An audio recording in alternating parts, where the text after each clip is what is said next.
I mean, the NBA, it's so star-driven, and there's so many stars. How good does it feel when you've got a guy like Luka? Oh, my God. I mean, like, and it's not like, you know, he was a high draft pick. It's not like you snuck him in the second round or anything crazy. But, you know, some other people passed on him. And as he goes and grabs the Larry O'Brien, I mean, I would show him this guy, right?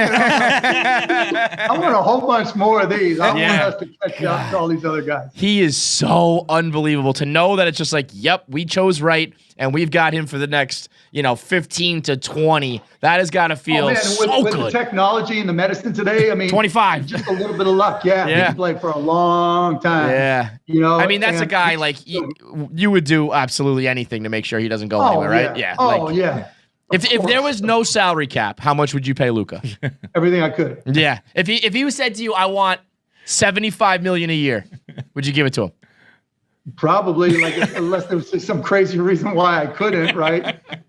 That's just the way the salary cap's structured. The very, very top 5 players in the league are underpaid. Yeah. Maybe top 10. That's just the way the nature of it.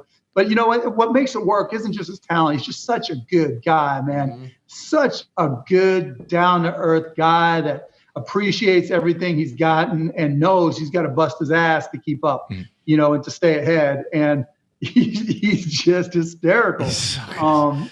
He's fun to hang out with, and that he's just his own person. He really is a good guy. And on the other side of the spectrum, Delonte West is kind of been granted this second shot. Talk to me about that. What was the motivation for that move? I mean, we tried to help Delonte many times over the years since he last played for the Mavs in 2012 or whatever. But I just had seen pictures of him and a video of him panhandling, but it was only 2 miles away from my house. Mm-hmm. Oh, man. And so it was like, okay, whatever. I'm going to go drive around and look for him.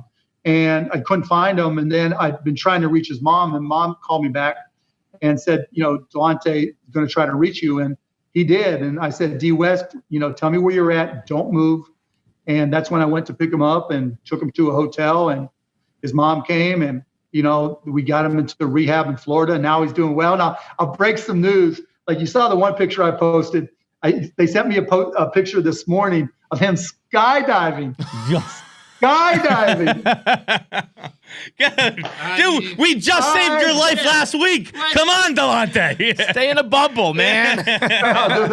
They're like, he's got to, as part of his rehab, he's got to develop trust and connections to people, and you got to trust when you're skydiving with somebody. Wow, the ultimate way. I'm so proud of him. But look, the hard work is just starting for him. The first couple of weeks are tough, but now we'll see what happens from there, and hopefully he can stay with it. He's a good guy, got a great heart. Why do you think someone like you? It's so rare to have an owner with such a kinship with his players. Like the way you just lit up, like talking about Luka, the way I'd give him everything. Your connection with Delonte. I feel like in sports that's pretty rare to see the owner have that kind of bond. I don't know. I mean, there's a lot of good owners in the NBA that would have done the same thing. I have no doubt. But I just like it. I'm a ball is life guy. I'm not a sit upstairs. Like after I'm done here, my kind of clear my head. My wife takes yoga. I'll go shoot. I'll get out there and get up shots. Right. Mm-hmm. When we're playing in regular world, before every home game, I'm getting up shots. And I think, so, and I'm, around the guys, and you get to know them, and, they respect the fact that I respect them as professionals and as people. And when you're around somebody that much, you talk to them, mm-hmm. right? And so it's just normal. Wouldn't ask you to speak bad of anybody or throw them under the bus, but I am a Knicks fan, and when you look at the Knicks franchise and the ownership, which I would say is kind of the polar opposite of situation like yours or Ballmer or some of the owners who are really into it, what's just the perception of the Knicks franchise from other owners and yourself around the league?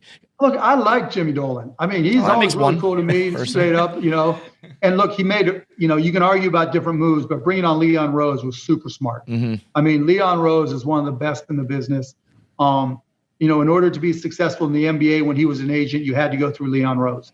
And so I think, that move alone was strategic and smart and will pay off dividends. What's one other thing? Let's say tomorrow somehow you switched. You were the owner of the New York Knicks. What's the first thing you would do to try to turn that team around? I mean, pay Luka $75 million. Yeah, right. No, kidnap him. Be patient. Yeah. Look, we sucked for 3 years, right? And let me just tell you, it's not because I wanted to suck. It's because we had to hope to get lucky. Yeah. And even when we, traded to be able to draft Luka, you think you're right, but no one ever drafts anybody thinking you're going to be wrong. Yeah. It takes luck. If you go down the list of top players with, even LeBron came and went to multiple places. Right. But, the Greek Freak, fell to 15. Crazy. Kawhi fell to 11. There's you just don't know if it's more art than science. So you just got to be patient and hope you get a little bit lucky.